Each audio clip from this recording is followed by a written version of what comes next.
Know everyone here. Mike Kane, are you there? I am. Okay, so Mike is there. Jim Broderick, Tom O'Connor, they are the members of the committee. Also joining us is Mary McNally, the town manager, Sarah Menard, the finance director, Diane Bishop, the director of assessing, and Kathy Hill, last but certainly not least, president of the town council.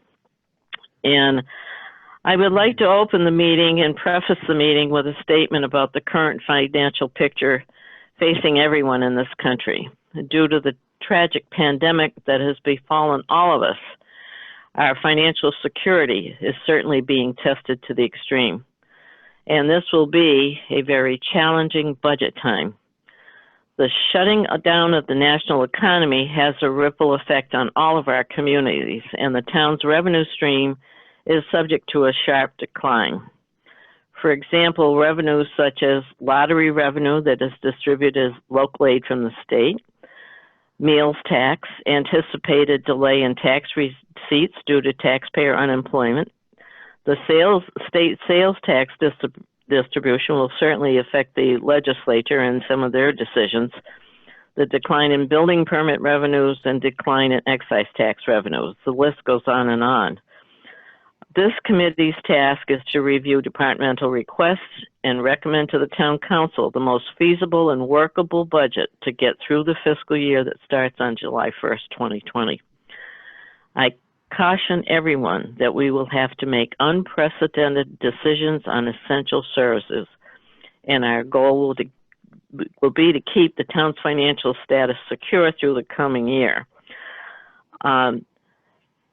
Mary, I guess I have a question for you. Have you had any response on the status of requested budget reductions? Is there any kind of deadline or what's going on with that?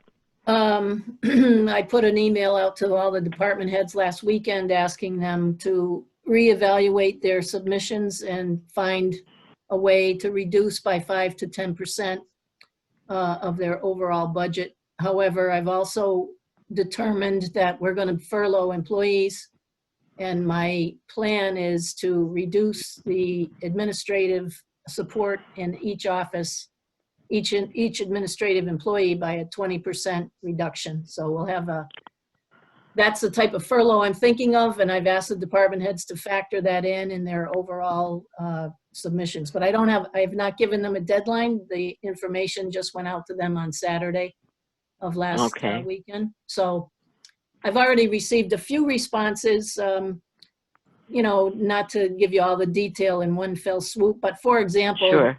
When there's a vacancy in a department, we had a recent resignation in Parks and Recreation. So that position's not going to be filled, and it's going to result in about $15,000 of savings in fiscal 20. There's a vacancy in the Highway Division of the DPW that's not going to be filled.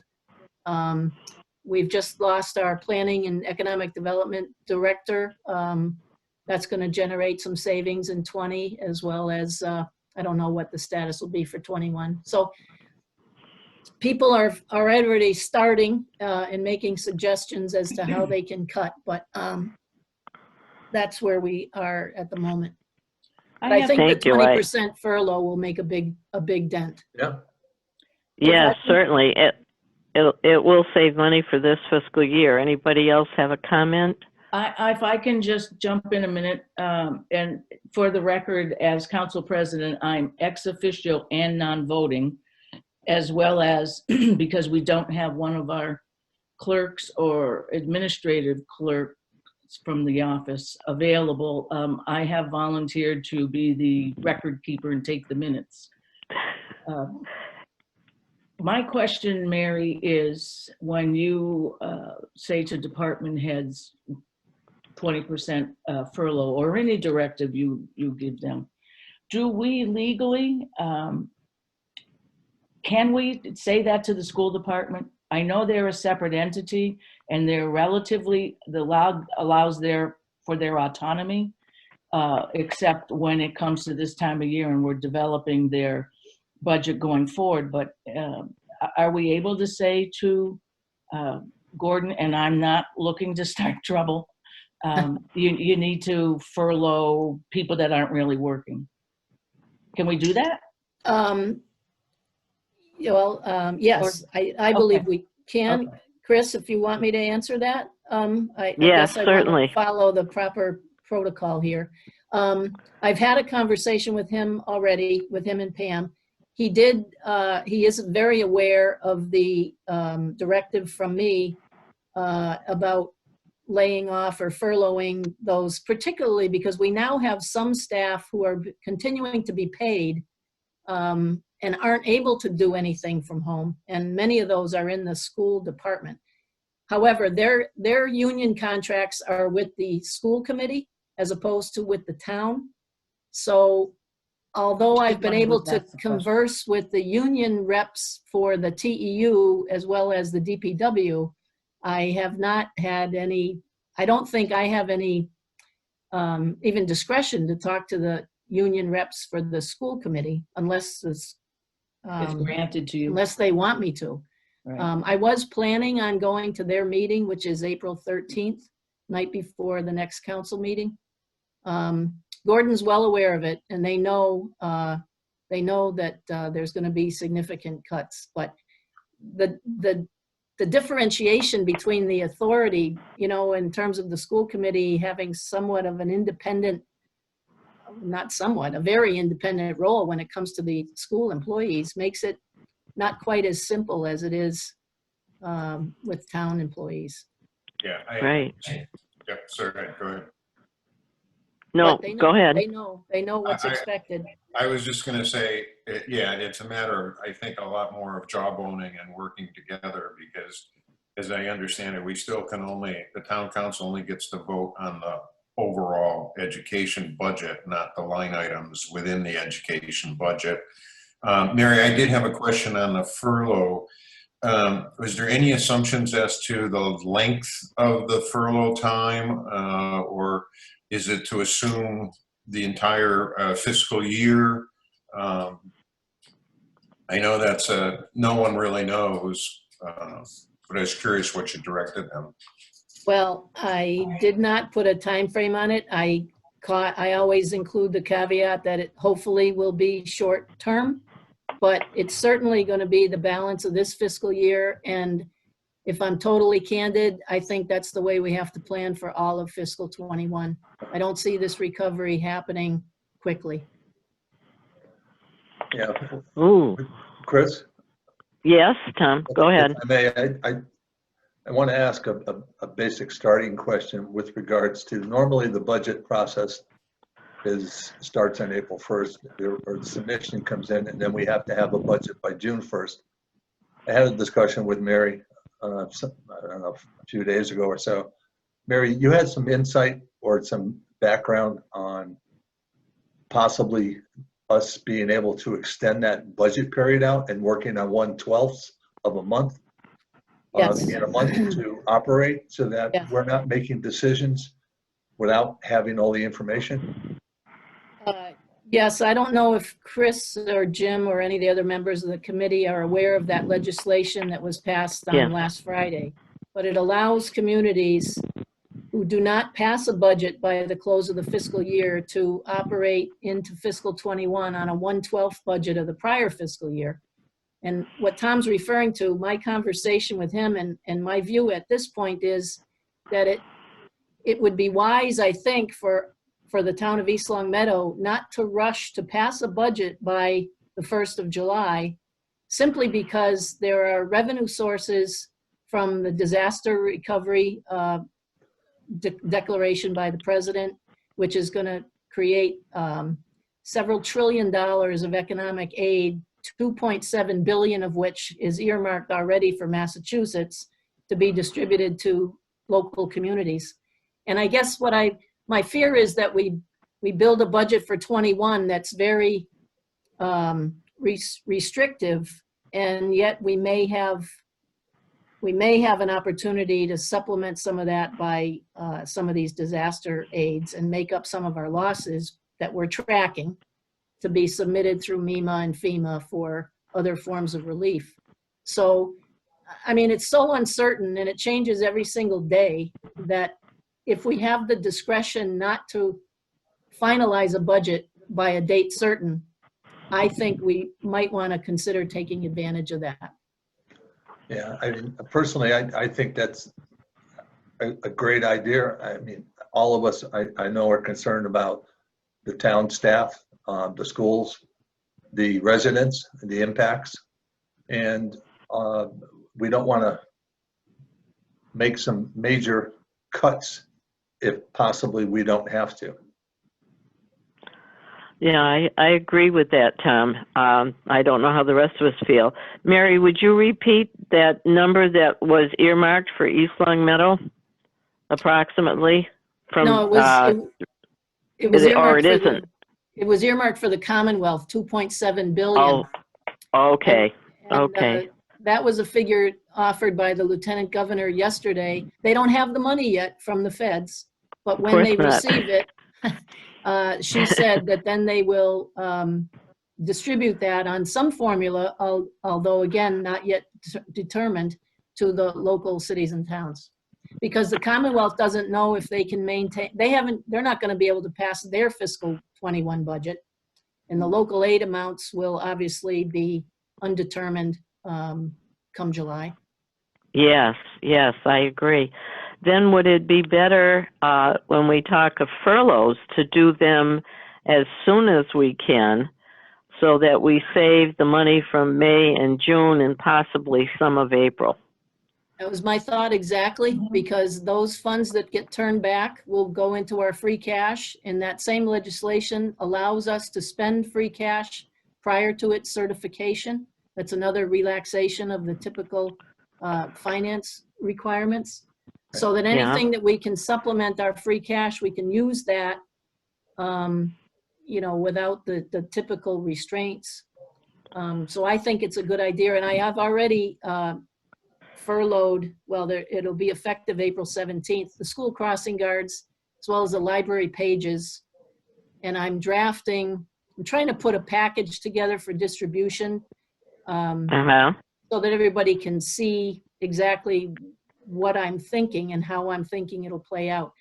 If we furlough everyone for 20%, then all offices can stay open 5 days a week, because some offices have 2 admins, and I owe this to Diane. Somebody in the office could work Monday through Thursday. The other person could work Tuesday to Friday.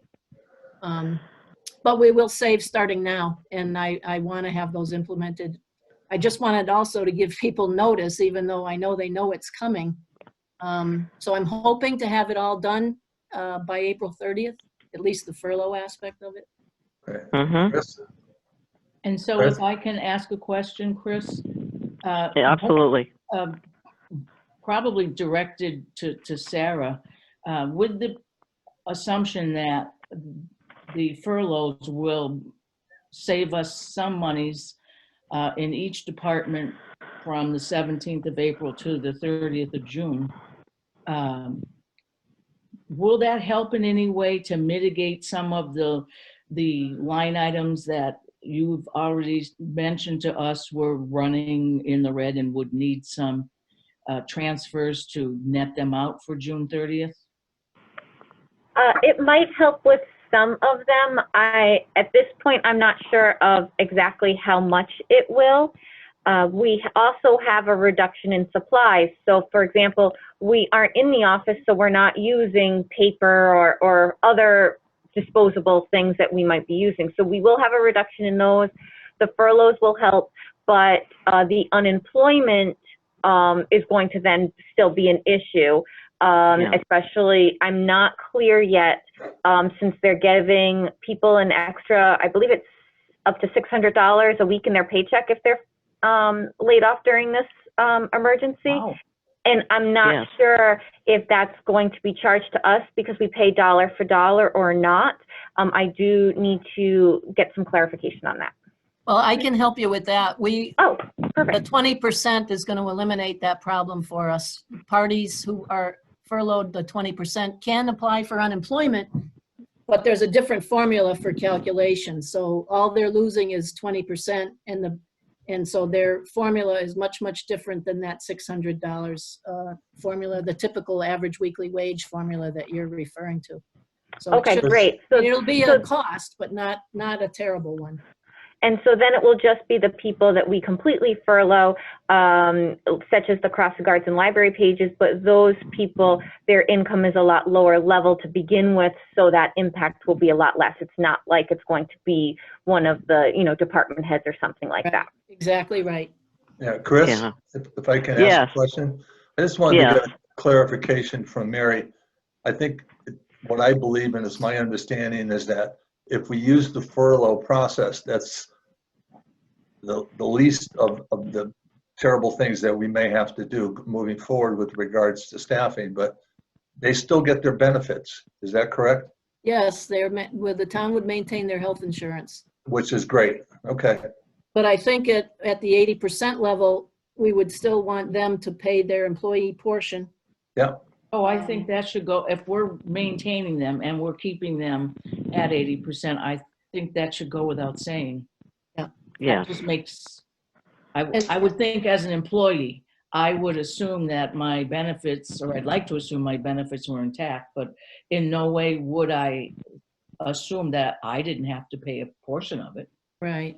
Well, that's why, Right. I really did struggle with whether we should have, furloughing the least senior employees, but that doesn't help a lot of different offices where the least senior employee is performing tasks that are vital to the function of the office. So I went back and forth, and that's why I came up with this. But the unemployment formula is if you're going to receive 80% of your wages, the town would have to report the individual's prior 4 quarters, and then there's a calculation as to what the benefit would be, but it's then the 80% that they're earning is subtracted from that.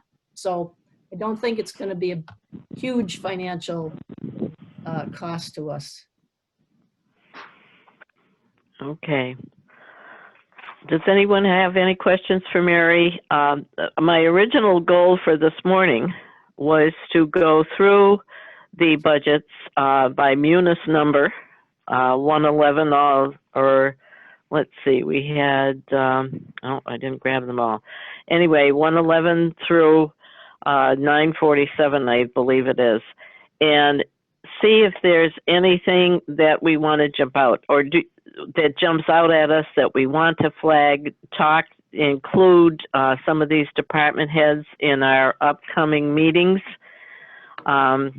Certainly the school is one of them, I think. I've heard different comments about that, and just out of courtesy, I think we should be meeting with the school. But does anyone feel as though that would be a worthwhile pursuit today? Or should we consider that we just address the immediate concerns and take that up at a later date? I'd like to know how you all feel about not rushing in to completing the budget and for July 1st or for June according to the charter. Can we legally do that? Christine, I haven't had a chance to comment on that, but I will at this point in time that I feel that we definitely should take the opportunity to extend the budget out as far as we can. We all know that things are changing by the hour, and we should take the luxury of working on our budget, but not finalizing it until the date is absolutely, that would be my position regarding the budget. Chris, Yeah, this is Jim. I would agree with that and Mary's thought as well. I mean, it sounds like the hardest part here is also going to be recasting or forecasting revenues in this time and what it may be. And the longer we have to do that, the more indication we'll have maybe tax collections and whatnot, how that's going to be affected.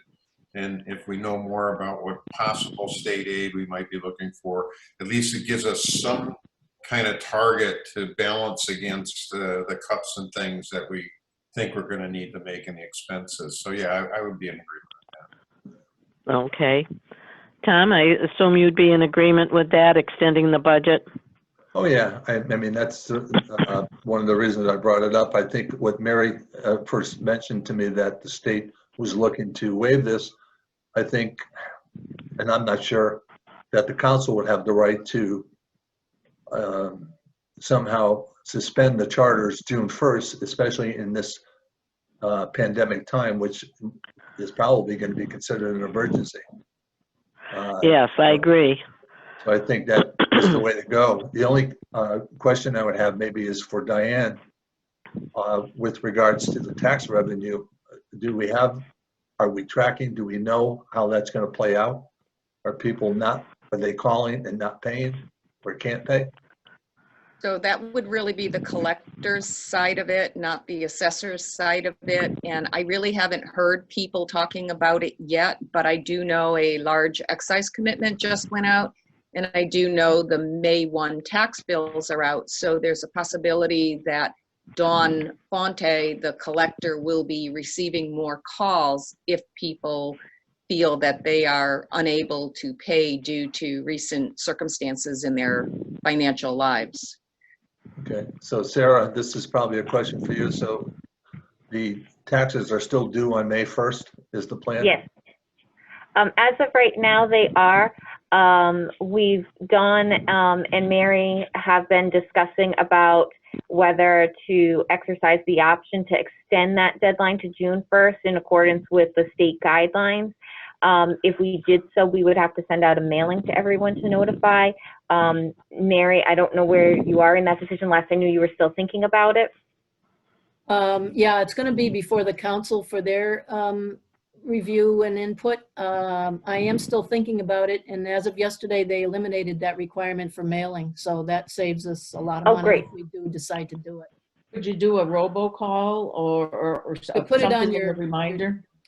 You could put it on Yeah. your town website. They had the order that came down yesterday had several suggestions for alternate ways of notifying the public. So, you know, that's another reason, Chris, honestly, that I think delay is advisable, because if we do decide to extend that deadline to June 1st, I have, and well, Sarah knows this, I have asked her to prepare a revenue report so that for the council next week, so that we kind of get an idea of where we stand so far.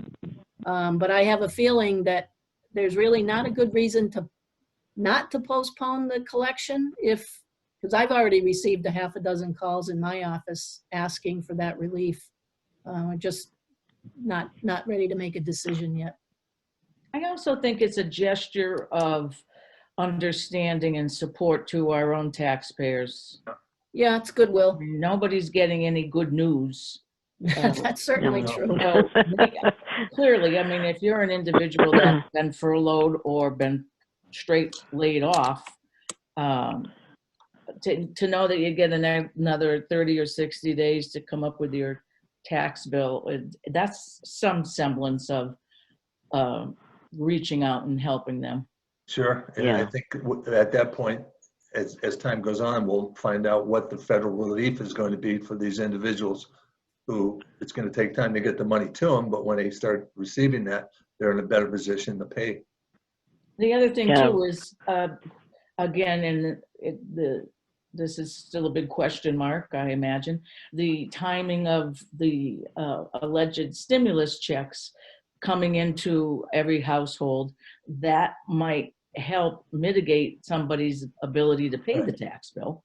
So holding off a bit, I think, is the civil thing to do at this point. If I could also add that many people have mortgages, and the mortgage companies have been collecting the escrow for taxes. So I don't know if we're going to have as much of an issue for anyone who has a mortgage having the taxes being paid this quarter. It's the future payments that we may run into issues if then people can't pay their escrow, and there's a possibility that the banks could be then doing foreclosures. Hopefully we will not get to that point, but I think majority of our properties still have mortgages on them. So I don't think the May 1st deadline is as crucial if we had to postpone it. The people who are still elderly who do not have their mortgage intact anymore, and they're coming in with their cash in hand to pay. Those are the ones that might be looking for a little bit more relief. The other thing is I did hear on one of our big municipalities around us that has postponed payment until June 1st, encourage people to still make their payment as timely as possible. But if certain people felt that they really had a need, a financial need, to put it off. So if our town did that, we might want to include that, because the town still has to run. And some people might be able to pay with no issue, and another person might not be able to pay. Unless it's out in the Good backyard. point. No. Chris, this Yeah. is one other thing maybe we want to come out of this meeting with is a schedule for meeting. To kind We of, could do that. You mean if I get zoomed down to perfection? well, I mean, we're obviously, we're not going to tackle everything today, so we may want to set up when do we meet, at least when do we next meet, or whether there's a schedule of timings that agrees with people's schedules. Yes, I agree with you, Jim. Last year we kind of were under pressure and we were meeting twice a week. Right now, I'm thinking through the month of April, we may not need as many meetings. That's a question I have.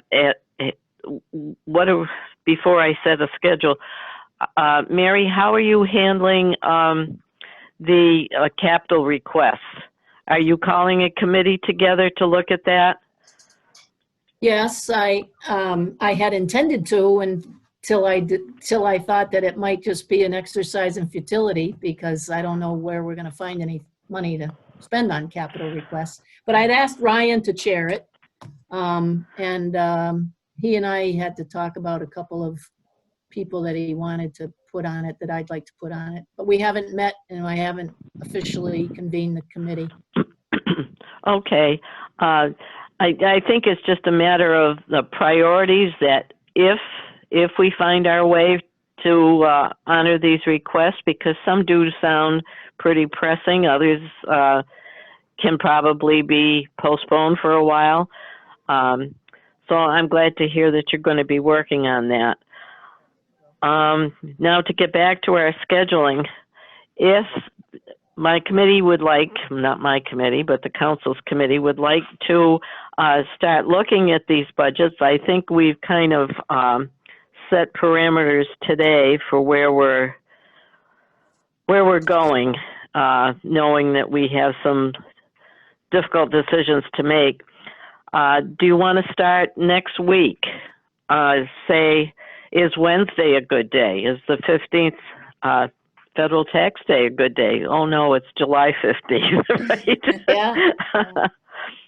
But how about next Wednesday, and we can start, maybe just gradually go through the budgets, take a group at a time and discuss them. If some are, minimal impact to keep them going. What say you all? Next Wednesday? That works for me. Works for me. I'm good. Oh, okay, April 15th at 10 a.m.? Sure. Sure. And maybe it will be 10 a.m. if Chris can log in to Zoom. Well, now that you got the application, you should be. Yes, I should be good to go.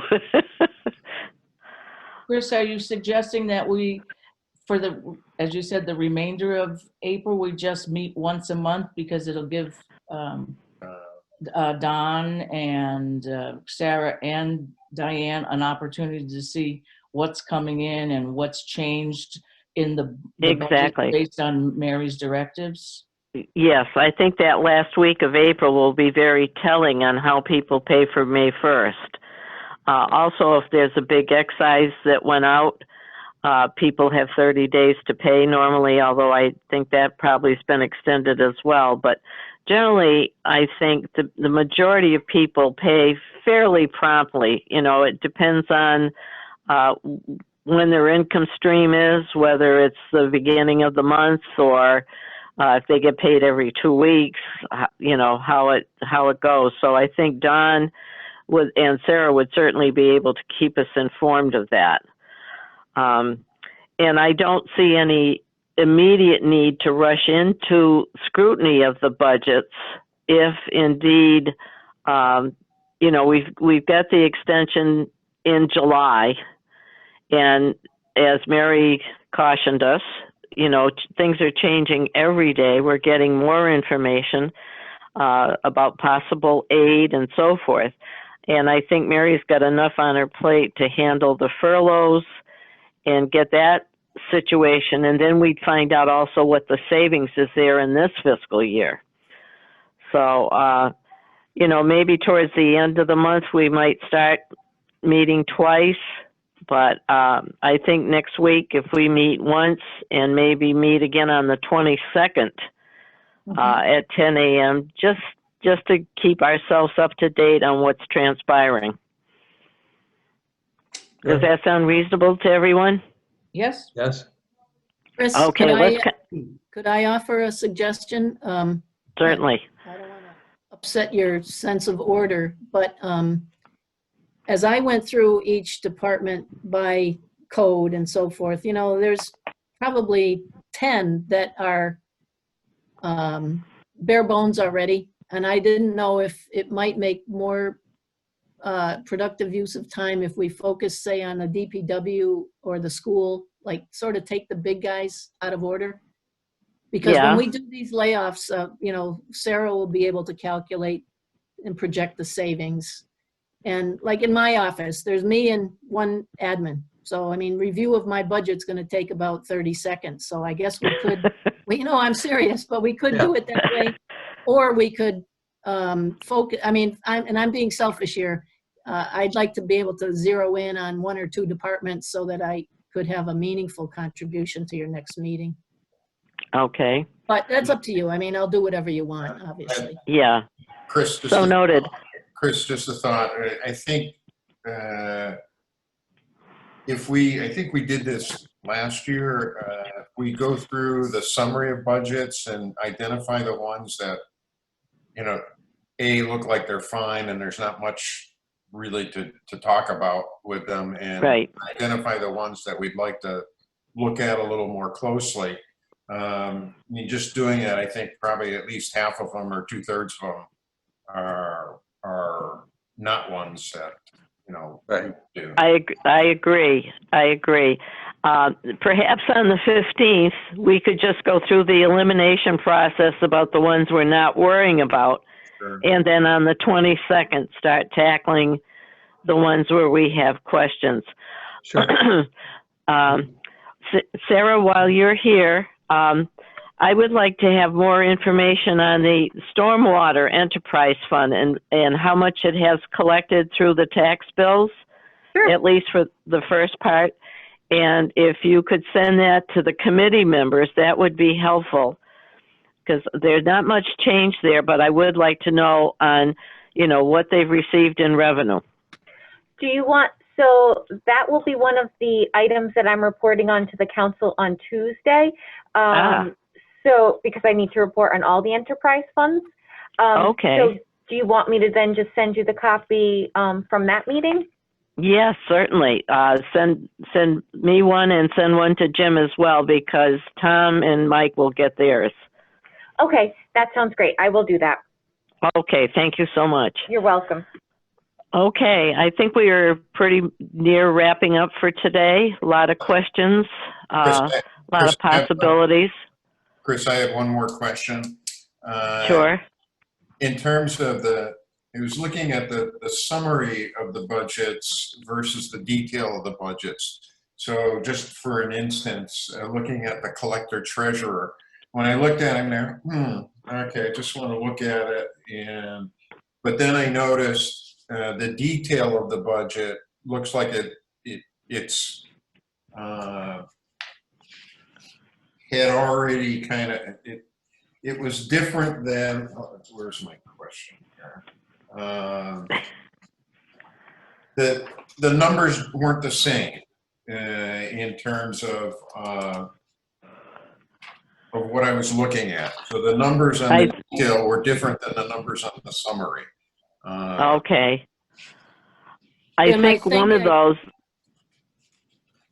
Go ahead, Chris, yes. I'm sorry. Yeah, I think one of the things that Mary has done on the summary maybe there was a request for a PTE to go full-time, and there may be some changes in the summary. That's why I want to go back to the original request, and if Mary's able to join us, she can clarify some of those things that she considers eliminations also, so we can decide, we can set that budget aside. You That's know, and not be exactly right. concerned about it. It does look like Mary may have already talked to them and they reduced some of their budgets, which is reflected in the summary. Yes, Jim, but that's not yet in the detail, correct? That's exactly what happened. The department heads were advised that all new positions were going to be stricken from their submissions, and Sarah did that. So on the summary that you have, there may be more than one department, 2 or 3 or perhaps 4, where you'll note that there's a difference on the numbers. But that's because Okay. we sliced already a bit. Yeah. Okay. No, Does that answer the question, Jim? Yes, I mean, we'll use the summary for what ones we identify that we want to talk to, and then we can get walked through the detail, I guess. Yes. Okay. Chris, And at some future, Go ahead, I'm yes. sorry. I was just going to say, at some future point, we'll have to know what the general plans are for the dispatch department too. I know we talked about Westcom, but that's down the road. It's not today. I'm just a Well, heads up on I that can one. give you the thumbnail for today. The plan was to submit a budget of $125,000 for next year because that's the amount we would need to pay to join, which would then be reimbursed by a grant, so we're told. However, just yesterday, I spoke with the director there and inquired about the grant status, and she told me that the application date had been moved back by a month, which meant that obviously the award dates will be moved back, and they were anticipated originally to be September, so now it's probably October at the earliest. My concern was that the pool of grant money would shrink. She assured me they've not been advised of that, at least not yet. So dispatch is becoming another question mark. Hopeful that we can get out of there by July 1 and join the new district, but Yes. like everything. Okay, so that's a contingency as well. Okay. Kathy, you had a question. Yes, directed to Mary, if I can. I hate to keep harping on the school situation, school department, but it's the thing I know the best. And there are lots and lots of people right now on the school side that are not able to do their jobs because they're home. And I think we're missing a good opportunity to get them furloughed, just as you're treating pages. And I absolutely know that they all are under contracts with their various bargaining units. There's 9 of them on the school side. But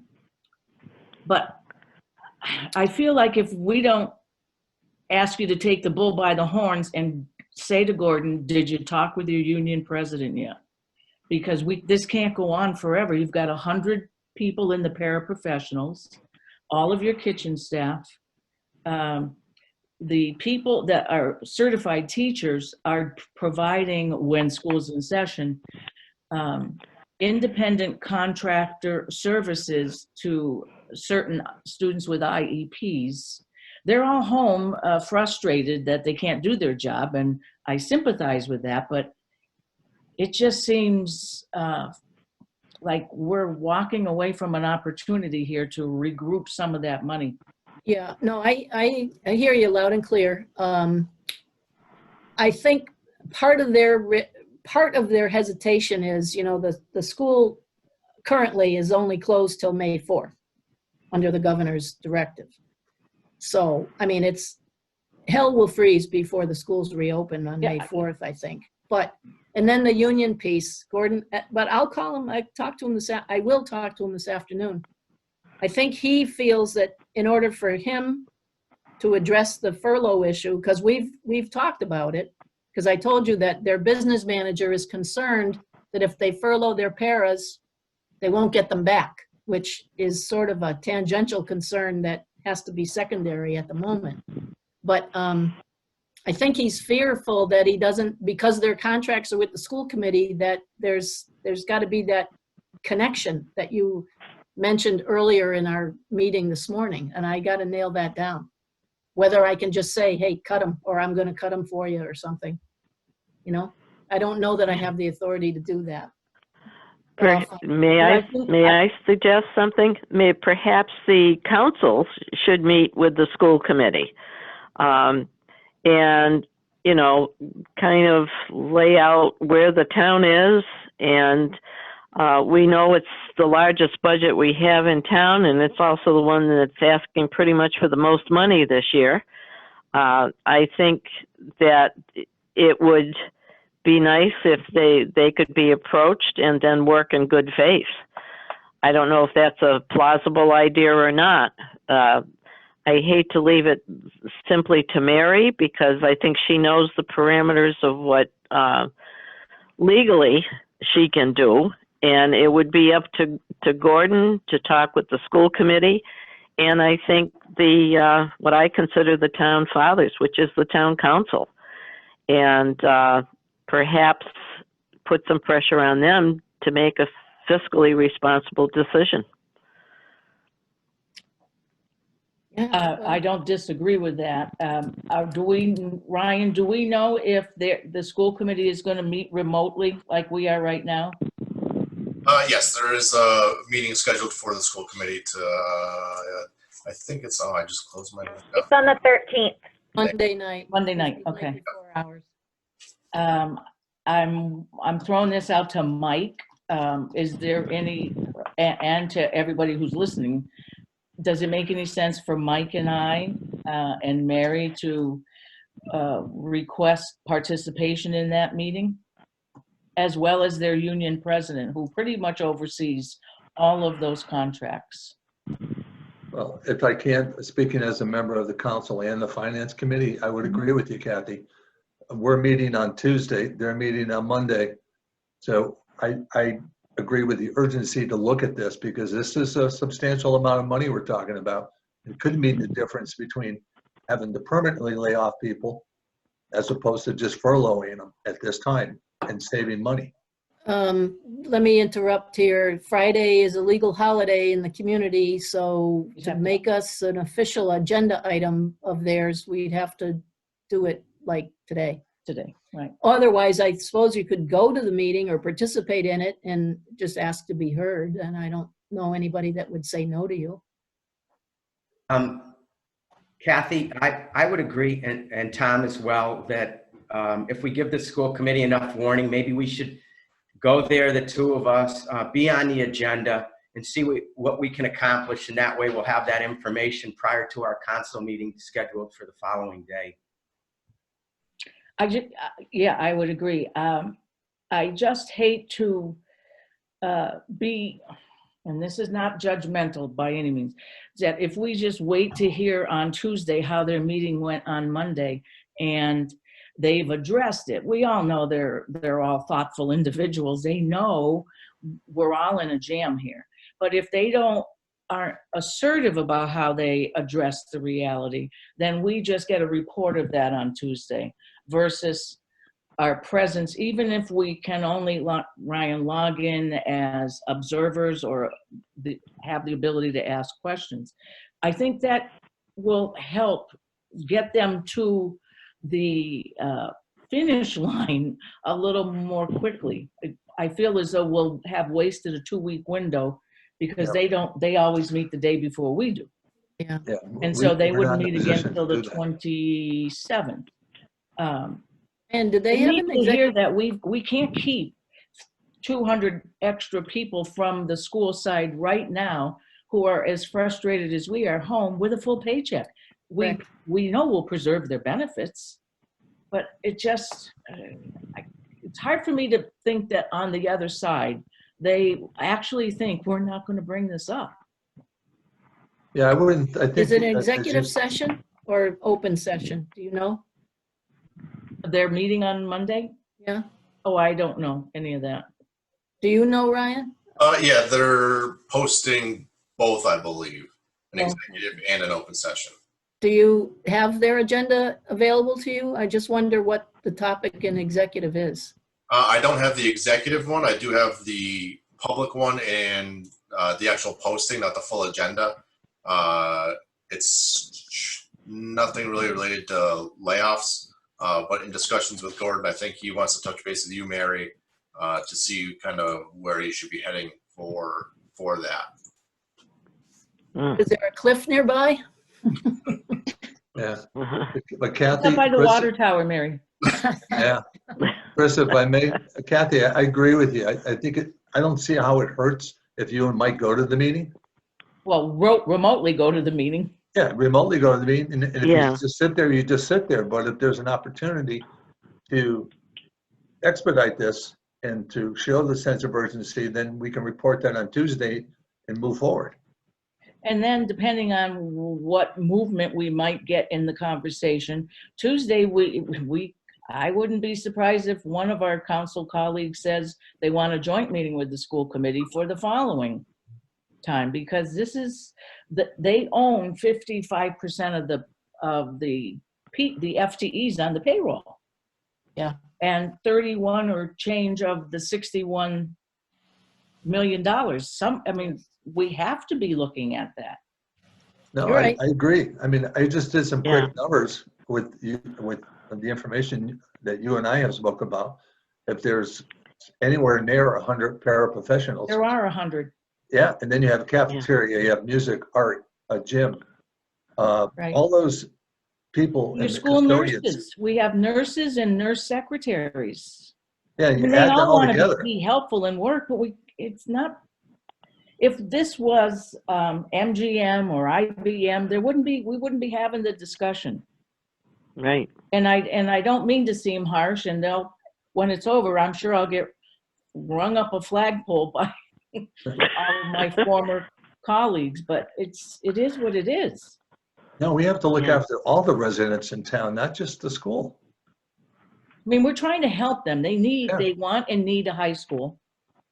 And we have to find a creative way to forestall that ballot vote, because in this climate, they'll never get the 1.2 million for a feasibility study at the current deadline that MSBA has put to them. So my understanding is that Gordon is hoping to plead his case, and I'm sure other superintendents have done the same, to push those deadlines out as well, because every other deadline that is known to us is being relaxed. So Yeah. that would give us all time to breathe, because that will be a sure failed project if it has to go forward with a ballot in the fall.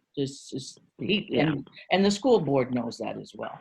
So we're Yeah. trying to work with them to help save their huge priorities, but we can't keep the titles I just spoke about will get you close to 200 more employees that we can't keep paying every other Wednesday. No, and just. If I may, the school has goals in mind. We certainly, and we all have to sacrifice to get some of those goals. If these people, these employees from the school are furloughed, they're still going to get their benefits. Mary has an April 17th deadline or idea in mind to begin her furloughs within the general government. Therefore, I would think the subject really needs to be broached.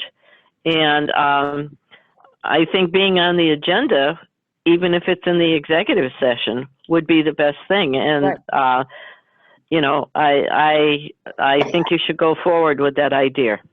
It makes sense to me, since Ryan says they already have an executive listed, that this is delicate enough that it should be an executive. Yes. Yes, I agree. I'm available, and I know you are as well, Kathy. There's no. All of my other obligations got canceled. Kind of homebound. Other than laundry, can't do much else. So I will make myself available. I don't know. Okay, and if you would, go ahead, Mike. Oh, I was going to say, I don't know if my comments were heard, but I'm available and Kathy is as well. There's no downside to meeting with them. I would be in agreement to meet with them as a agenda item or an executive session, whatever their privy might be. But they might have questions for us as well. So us meeting with them can only expedite the process and have more information for our council meeting rather than drag this out. So. And Yes, we have worked hard over the past couple of years to establish a very collegial relationship with Gordon and Pam and the school committee. I can also tell you I have a very good relationship with the union president. And so I don't want to destroy that by just saying, that's it, 200 more people are going. I think it's just, we need to come to the table and have that serious conversation that we need their help to support what has to happen. But, you know, Kath, if the union contracts with the school committee are an impediment to the town taking the specific action of furloughing them directly, then maybe we have to go in the back door and say, you know, we need $575,000 off your budget. And you figure out where you're going to find it. Well, And then they'll, you know what I mean? It may come to that. Well, we can poise that to them. That, you know, hear us out. We recognize the autonomy that the school department has. We recognize that all of these folks are in bargaining units, and that has to be measured and through the school committee. We would like to take that approach because it seems collegial. However, if that doesn't seem feasible to you as the committee, then we'll be faced with just giving you a lump sum number that has to come off your budget. And it is entirely up to you to manage that any way you want. I'm just thinking that's maybe why they're going into exec, if they're trying to renegotiate the existing contract or something. But this is not going to come as a surprise to them. Gordon and I have had a real heart-to-heart about the necessity of this more than a week ago. So, and I have broached the topic with the union president in the conversation last week when I asked him about, you know, the numbers for retirements, and it's small this year. Of all years for it to be small where you could capture some money, it's not there. It's just the perfect storm.